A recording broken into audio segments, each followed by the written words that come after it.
Hi. Hello and welcome. I'm Father Michael Ellis along with Kimberly LaPointe, and we are engaging in a video series on spiral dynamics. And we've had two introductory videos, which I hope you had a chance to get the overview and the high view of what we're going to cover. Today we get into the first of 7 levels that we intend to go through, 7 levels of development of human consciousness. And we we will go through these 7 levels in a more general way to start with, like starting today with this first one, Beige. And then we'll come back having completed that, and we'll look at all the 7 levels from the Christian theological point of view to kind of understand how faith development works for that, but both for individuals and churches. And in both cases, we're going to be looking at individuals and culture. And then we'll take a session or two, probably not a long time, but we'll come back after the second run through the Christian view of the 7 levels. And we'll talk about how we can see the Bible from these 7 levels, because there really are those. The Bible is multivalent. It's got these various levels through it. And there are certain sections of the Bible are written through these particular lenses of the levels, and also the way we interpret them historically and in our own human development creates a particular level of view into the scriptures itself. So before we get into Beige itself, the first level, we're going to do the briefest of overviews of the 7 levels, just to reinforce that for you. First one is Beige. Again, we start with that today, which is a basic survival, archaic, primitive, instinctual level of development, the very first one. Then it moves into purple. And purple is tribal and magical level.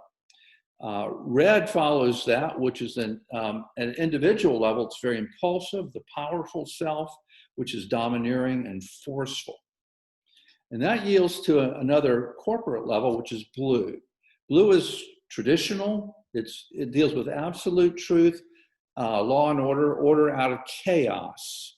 And then that moves into the modern era, which is orange. Orange is modern, the enterprising self, entrepreneurship, scientific pursuit, rational view of things and thought. And then that moves again from that individual level now into another corporate level in green, from orange to green. Green is postmodern. It's the egalitarian order of things. It is a worldwide community of all people in the way it looks at the world. And the final level that we'll look at is yellow.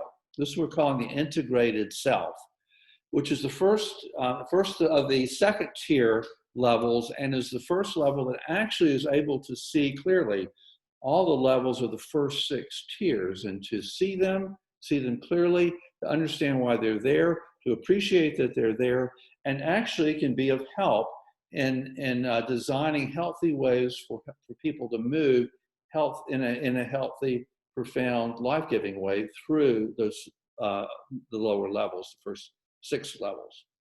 So we're starting again with Beige today, first level of consciousness. And we're going to look at it from several points of view. We're going to start out by looking at it from a point of view of human history or cultural development. So the group sort of level of it, and how it looks in human history. Where did this look like, and how did it develop from the beginning? Then we're going to look at it in human development, because in each of these stages, we see that there's a human stage we individually go through, as well as a cultural manifestation of it. Then, after looking at it from the human development point of view, we'll look at contemporary applications with examples. Then we'll ask what we may learn from this particular stage, because as we move through the stage, it's not that we leave one and abandon it forever. What should happen is, and if we're doing this in a healthy way, moving from stage to stage, is we transcend and include the best of the previous stages. And Kimberly was talking last week about the rings of a tree, that we see this kind of increasing development. So the rings are all still there, and they're still meaningful. But we continue to add more rings to it, with those included in it. And then finally, we'll just have a brief look at what are the conditions that set up the move into the next level, the second level, which we call purple, which is the tribal magical level. So Kimberly's going to start us off with looking at some of the historic beige and how we've gotten to this point. Yeah, so from a historic perspective, this is where we started. It's the beginning. So whether you think that the beginning of humankind comes from a creation story, the way that we as Christians do, or whether you see it through a more evolutionary lens and then, Big Bang sort of event, whatever it is that you believe for the start of humanity, this is where we started. And so the beige level emerges about 100,000 years ago. It's the dawn of humanity. It's when we're the closest to sort of an animal instinct. And we move from that animal instinct into what we start to think of as a hominid or human. And at this stage, we are in a very instinctual place. We're moving through, we're very reflexive to changes in our environment. And the total focus is survival. We're very close to being able to live off the land and use of resources as it presents itself. And all of our energy goes to one thing and one thing only, and it's staying alive. So the core features of life are really just to survive at the most basic level, to satisfy one's physiological needs. And so that's eating, drinking, sex and reproductive instincts, to some extent forming very basic protective and supportive bands with others, but only insofar as it's more effective at staying alive. We're probably not talking about any kind of hierarchy or governance or emotional connection. We're really just talking about, we do better if we try to hunt together or do this thing together. And so just to simply make it around the clock through the day and through the night, you're not future thinking or any of that. There's not really rational or higher level thinking. There's no creativity or imagination at this stage. Not really even innovation. You're just day to day responding to whatever comes up in front of you at that time. It's just an automatic programming, must find water, must find food. So where the human race sort of starts. Many things that we take for granted that we can't sort of separate in our modern minds about the ability to think and feel and plan for or form connection. We just take that for granted now because it's where we've moved forward as we move through the spiral and through our own development. But at that time in history, there was really none of that.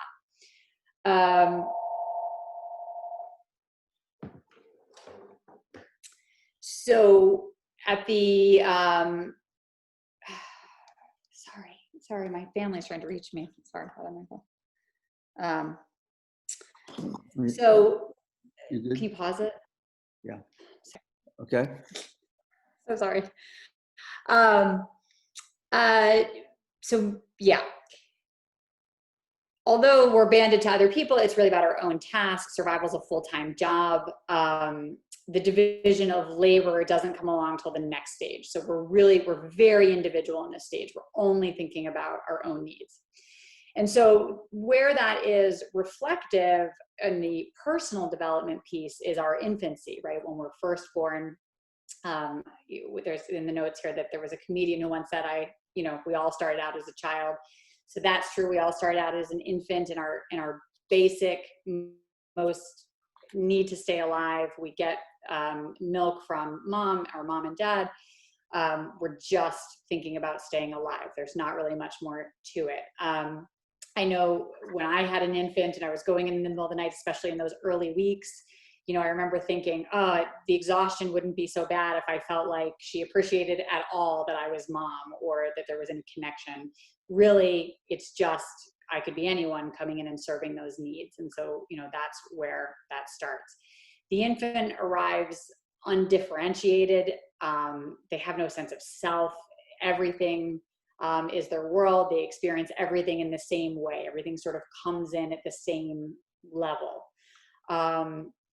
There's not even really a sense of experience or I and you. They just experience, all of the stimuli as it comes in, and it's all even.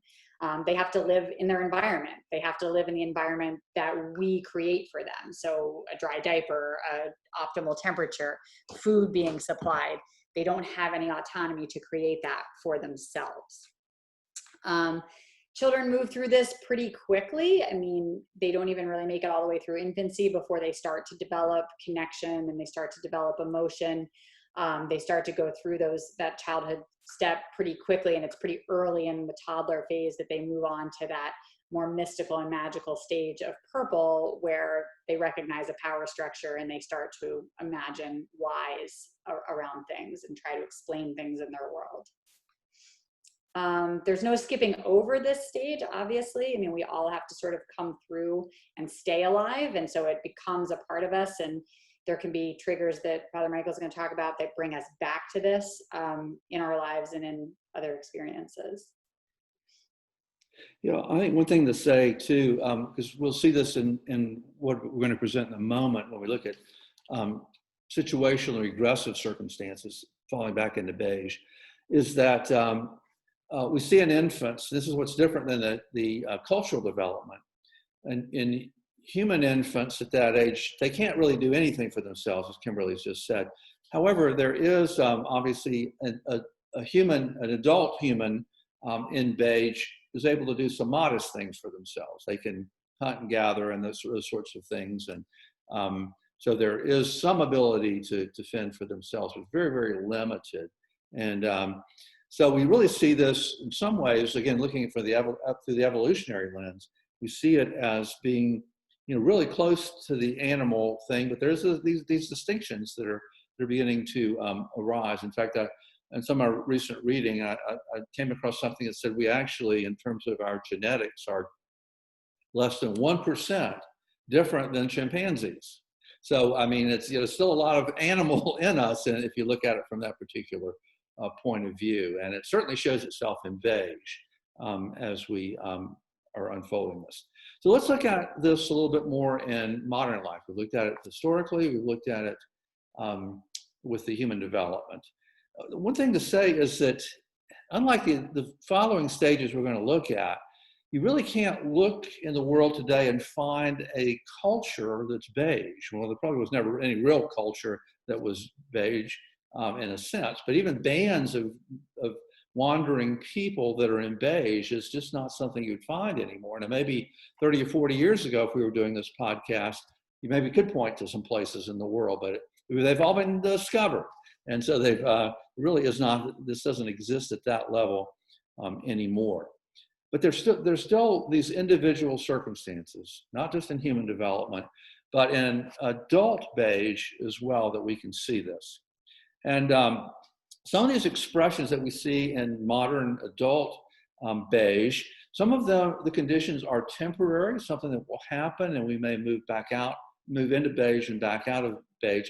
Some are actually more permanent or irreversible. And so when we look at these different circumstances that Beige presents itself in modern adult life, we're going to look at structural examples of this, situational and regressive forms in individuals. And I want to say this too, because we're going to be throwing some terms and labels out there and not spending a massive amount of time unpacking those. And this is going to be true throughout this whole series. When we use a label or a term or the name of a group or something like that, we're never meaning this pejoratively. This is not a critique. It's not putting people in a box or anything else. It's not our attempt to do that, but just give us some quick labels so that we kind of understand generally what we're talking about. And they're meant only to be descriptive in this particular way. So the first kind of Beige that we will find in modern examples would be in cases where something has occurred somewhere along in one's life to lock them into a permanent Beige stage, such as someone that's had brain damage either at birth or somewhere along the way, and it's irreversible. That would be that Beige survival kind of view of it. So, and maybe another example would be in its extreme form, more severe form, Down syndrome, where in these cases you've got people that, like an infant, are unable to fend for themselves at any level. And so they're thoroughly relying on the assistance of other people, caretakers, just like a parent would be doing that with an infant. So they have these needs for people to help them with all their survival needs, such as feeding them, medicine management, and hygiene. We've seen that. That's a beige level. But some are situational and regressive, that again can be either temporary or permanent regression that happens. So this is somebody that's moved into later stages of human development for various reasons, may have come back and regressed into the beige survival level. So let's look at situational at first here. I'll give a kind of almost an absurd example, but it is an example nevertheless. Let's suppose, let's take, for instance, the frat boy in college that has an evening where he just drinks way, way, way too much and gets really, really, really, really drunk. And we see a very temporary regression into beige. It is not, all the niceties of interpersonal relationships are completely gone. He may, without thinking about it, be groping a young lady that's there at the party. He's free to relieve himself anywhere in any circumstance, at any time, without any concern about it. Now, clearly, we would hope that's not a regular permanent event, but that would be a passing one. But it certainly is a regression back into beige primitive survival stage, very primitive.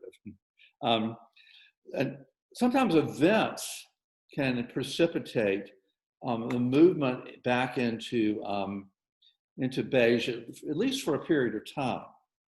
And so this regression happens when the complexities of life, and we know about that. You ever had that kind of situation where things have just gotten really complex and out of hand, and you feel the weight of the world, and sometimes that can become overwhelming, and regression can happen for some people, where these unmanageable experiences of life cause a collapse back into earlier stages, even back to a beige stage of a survival mentality.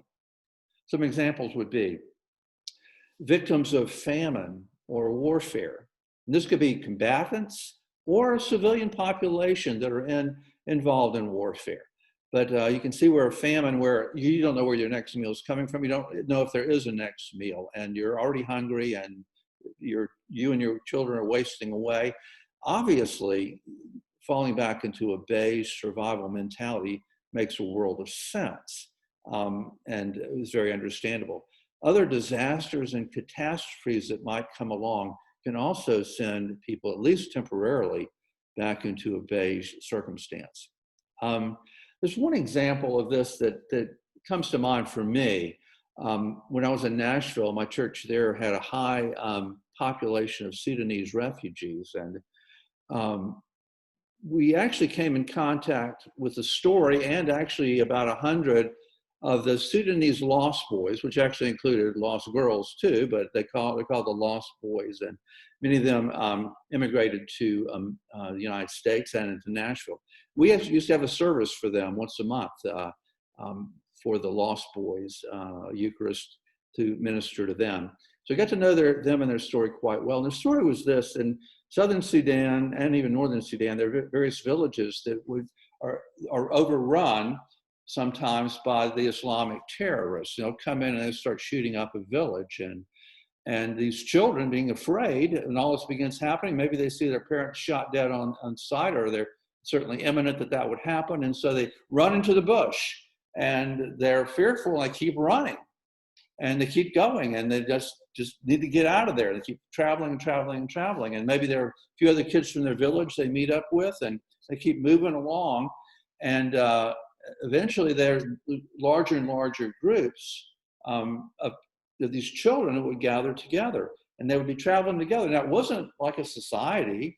It was only a really large band. All they had in mind was simply being there. It was a little safer than that. Maybe somebody knew where they were going, where Nigeria is, where they were, Kenya, is where they were trying to get for safety. And they're traveling along, and there are all the dangers. They don't have any food with them, don't have any water with them. They're about survival and finding what they can along the way. There are dangers from animals. They're crossing the rivers, or crocodiles, and get some of the children. And there are all sorts of the dangers you would see in early human life. And so it was definitely a survival mentality. Now, once they got to Kenya and they were in refugee camps and began to stabilize and heal from that, and then we ended up in the United States and healing even further. But it's certainly an example of regression for a very good reason back into a beige circumstance. All right, now other examples of temporary or potentially permanent stage beige would be like profound grief, where someone is just overcome with their grief and just really can't shake it. And a slide begins to happen, regression, back into the inability to really fend for themselves. And so they become maybe beige again. Or maybe an accident, the trauma from that could send somebody back into beige, or a serious physical illness could do that. Some sort of cultural collapse, a calamity that might happen. A lot of doomsday scenarios have this in mind. I mean, if you get Mad Max, you get a lot of the red level people, and you get purple level, but you also get beige people that have slid back in those stories into the beige basic survival. That's all they're intending to do. Personal attack could have this same effect of someone sliding back into beige. Rape, witnessing violence such as murder, psychological trauma can cause this slip to beige. PTSD could cause that, extreme stress, nervous breakdown, psychological overload. Maybe the extreme forms of addiction too. I was in some of the reading that I did, heroin addiction, some of the most extreme life encompassing forms of addiction. Yes, that we do have that coming up too in the next category. But you're absolutely right. We do have addiction does the same thing when it's severe enough where it's just basic survival. We could see this slide back into beige consciousness. They're going back to the core of their being for basic survival. And unfortunately, there are children that are born in. It's not something that's happened along the way. They've progressed and then they've slid back into beige, but they're born into a world that is very hostile. Maybe there's this constant warfare around them. It's never ending. It's just no escaping it. And so in some ways there can be an arresting of those children at a beige stage. And they're probably going to develop some pieces of themselves that are going to go beyond beige. But at the very core, they could really be arrested. That is a great danger, and a negative danger, certainly for children of the world, to be engaged so much in their concern for survival, for where food's going to come from, where water's going to come from, where shelter's going to come from. Are they going to be safe today, tonight, or ever? And that becomes their daily primary focus. So there can be an arresting at beige. And Kimberly's got a great story, I think, that illustrates this. Yeah, so my sister-in-law, Zach's sister, and her husband 2 years ago adopted a set of 4 siblings from Colombia. So they were ranging in ages from about 6 years old. There was a set of twins that was 10 years old, and then there was 2 older children, 11 and 12. And and then 12, there's 4 total. So they had come to live with Abby and her husband, and they are a Spanish-speaking family. And so the kids came and they didn't speak English. And so they came to live with Abby's family, and they were doing all of the things that you do. They had been through adoption before and bonding with their other children. And the way that you do, Abby tried to create a real community for her new children, introducing them to neighbors and the church, and in this case, Colombian cultural groups, and so that they could feel comfortable because they've been through this culture shock of moving from a Colombian orphanage to Washington State. And so everything seemed pretty well, but the kids had become a ward of Colombian government and had ended up in an orphanage because of pretty extreme neglect. And so as best we know their story, their parents were kind of scavengers. They sort of survived by scavenging food from a landfill, and the kids were left on their own for days and sometimes weeks on end. And the children had been hospitalized. 2 of them had been hospitalized a couple times for malnutrition and starvation. And so that's how they ended up in the orphanage to begin with. Well, the little girl, Carolina, was, starting to form social connections, or so it seemed. And she said to my sister-in-law, can I eat dinner over at so-and-so's house? Because they were having something that she liked better. And Abby said, no, it's not really a good night. We haven't had a chance to all sit down as a family this week yet, and it's just not a good night. And Carolina said, well, why? And she said, well, because, it's important that we have these nights where we sit down as a family and have dinner together. And Carolina looked at her just flat out and said, well, they can just be my family now. And Abby, of course, went through again, oh, well, no, of course not, Carolina. We're your parents forever. We love you. These are your brothers. These are your sisters. But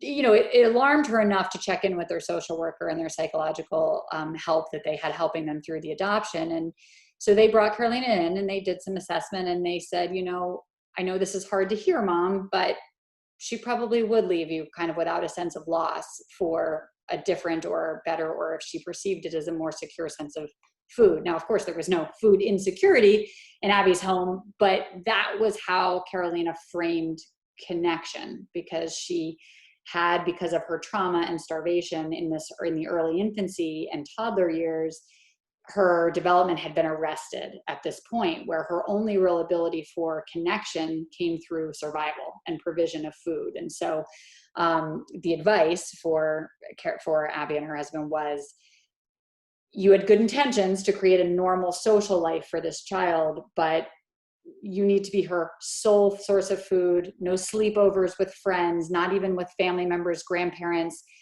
until she is able to sort of progress through this psychologically, and we see a little higher level emotional connection to you and your other children. You need to be her sole source of survival. And so they went through a pretty hard 6 to 9 months, and it's a little bit better now, but basically Abby had to turn away a lot of the help that she had from other people. She'd brought in 4 kids at one time, and a lot of people had reached out from their church and from, other community groups, and she had to turn away a lot of that help so that Carolina came to see her as the only source of the most basic survival. So, and it's getting better, but still, I think a lot of work to do, because it's hard when you arrest there. Yeah, and that's very, very heart-wrenching, but real example of how that arresting can happen at those earlier stages. And, it'd be interesting to see how our life develops and how much of that begins to heal, but it certainly is something to be overcome. So we can see that there are cases where Beige can happen temporarily and potentially permanently. A few more examples we want to look at here, where there can be permanent or even certainly long-standing regression from higher states back into Beige. Certainly any of those catalysts we've talked about previously could be ones where one doesn't temporarily reside there, but it becomes a permanent state of being. Certainly can happen.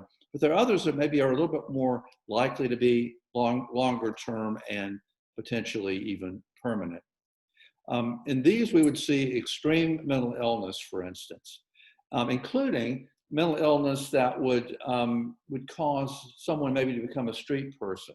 Now, street people have a lot of different stories and different levels going on, but one of those can be a regression into Beige, where the survival needs are really the priority and the focus that particular person has, and it can be related certainly to severe mental illness, where there's the capacity is really not evident there to rise to other levels of consciousness easily, at least.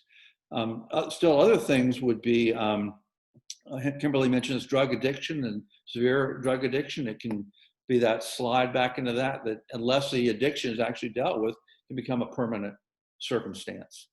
Senility and advanced dementia, when they move to a certain point, there can be a move back into Beige. Alzheimer's disease as well, and those more extreme forms, where you get to a form of Beige, something like an infancy, where there's a regression at the point that the basic survival needs have to be provided by someone else. You know, the individual doesn't have the capacity to manage themselves, whether it's, again, food, the medical management, even basic hygiene. They're probably going to need some help in certain cases. Now, let's talk a minute about if we're dealing with someone in beige, and you know, because of the circumstances we looked at, it's not necessarily unlikely that we will have some point in our life to deal with beige, either in parenting or end of life kinds of expressions and things along the way. So how would we deal with somebody that's in beige? Well, what they really need most is nurture and loving care. That's the most healing thing that can happen. Now, there's the wisdom of the things that Kimberly's talking about too, of having a structure that's helping, that's still nurturing and loving care, but it's not just, oh, you know, necessarily that we are just gushing over that particular person, but have a really strategic help that is loving and caring, that the motivation is just to be there for them. One of the things I would think, just for instance, think of the survivors of a plane crash, for instance. If someone that's there on the spot and the caretakers are there, it could be easily a regression to beige, you know, fairly quickly because of this incredible trauma they've been through. Well, you know, probably the best thing is just to being there, the ministry of presence, loving care, nurture, providing for their needs. It's probably not, you know, saying, well, this is going to be okay tomorrow, or getting back to normal. They're probably not what they need in that circumstance. And so we want to come alongside them. They may not, people in beige actually may not ask for your help. They may not have the capacity to do that, or there just may not be the awareness or motivation to actually ask for help. So if we know people that are in beige, we may want to pay attention, and as we come alongside them, anticipate their needs and actually take initiative, again, lovingly and nurturingly, to respond to them. And also, if we're helping people in beige, it's got to be hands-on. It's not a theoretical or theological or philosophical thing that most needs to happen. It's a very practical sort of ministry to people in beige. If these people are in a temporary or situational beige, and there is the capacity for them to move back into another stage, we certainly want to do that in a stair-step particular way, of not pushing them too hard or too fast, but within their capacities, allowing them to make some growth into recovery, into functionality. Now, it's important to remember that stage beige is in each one of us. We never let that go. It's not that we were an infant and then we've never had any beige ever in us again. It's in us now. And this is which is one of the interesting things about spiral dynamics, the idea of transcend and include. Well, you know, we've transcended, for the most part, beige, but we have included certain things, and maybe there's some things that we need to look at that are worth including that maybe we haven't been as attentive to. So we have not only the individual development we've gone through with beige, but we also have a collective memory that our species carries about these particular ways of survival that we see in the beige arena.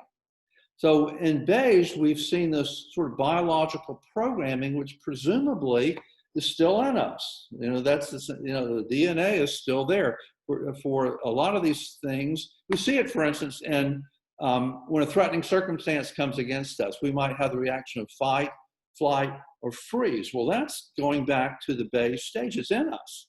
And at least momentarily, we may see this falling right into that biological programming of fight, flight, fight, or freeze reaction.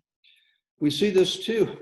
I mean, if you really think about it, we as moderns spend a lot of our energy and thought and attention to very basic things. I mean, think of food itself. I mean, we're researching recipes all the time and trying new things out, making plans and grocery lists and evaluating the restaurants, and you know, it's an incredible amount of energy that goes into food, even though we can come by it pretty easily. There's still kind of in our DNA this attention to it. We may see that in terms of comfort levels, trying to seek comfort. Sex is something that human beings think about. I think I read somewhere that the teenager thinks about sex every 30 seconds or something like that. I don't know if that's true or not, but you know, it's something, again, seems to go simply beyond mere procreation, but is built into our DNA to seek that out for the preservation of the species. But you know, we've kind of moved on, but not moved on in terms of our DNA.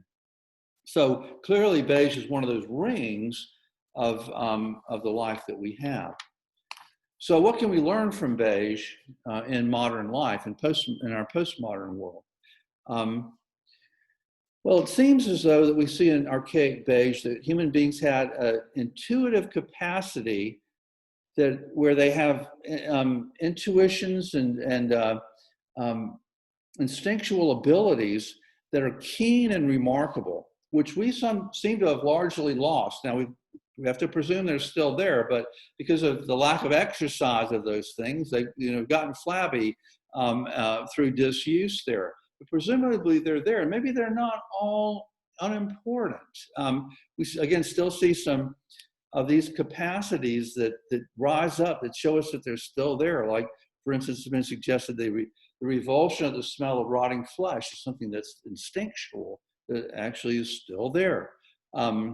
And that we can sense unseen dangers sometimes. Sometimes people talk about feeling like they've got eyes in the back of their head, and they sense a danger coming their way that otherwise their senses were not picking up on, or that sixth sense that's picking it up. That seems to be maybe part of that intuitive piece. One spiral dynamics author, Elsa Mayloft, talks about, she grew up in the Lebanese Civil War, and she talks about that because they had these rockets coming in all the time, they actually found themselves developing that sixth sense, that they could detect in the sixth sense rockets coming in before any of their five senses detected that, and they would be able to take cover. So there seem to be abilities to maybe recover some of those intuitive, instinctual pieces that are presumably still in us. So